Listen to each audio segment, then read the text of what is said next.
Hello, this is Adrian. Welcome to my channel Money Mali Home.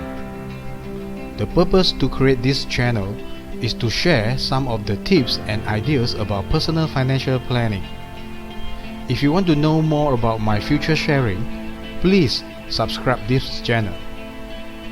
Today, I'm going to share with you the 5 key elements on unit trust investment. Once you understand what is unit trust funds, how does it work, investment risks and returns, companies' backgrounds and etc. Now, you have to understand why the 5 key elements on unit trust investment are so important.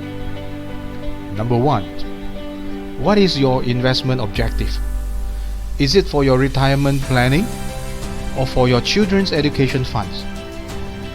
Number 2. What is your investment risk profile?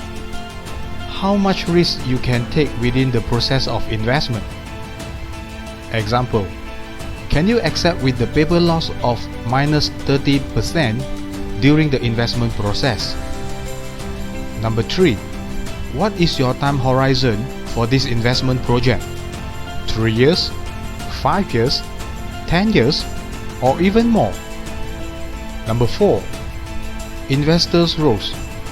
You have to understand your roles. Sit down with your unit trust consultants and discuss about it. Number 5. Your unit trust consultant's duties or responsibilities. Your unit trust consultant has to tell you his or her responsibilities in the investment project. Also, the investment plans, the ideas, concepts, and your benefits.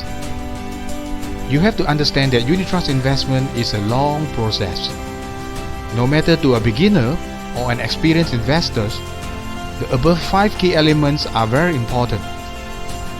Of course, if you can get an experienced unit trust consultant, is important too. Thank you for watching this video and remember to subscribe this channel. If you are interested to become a unit trust consultant in Malaysia, feel free to send me your message for more details. Thank you.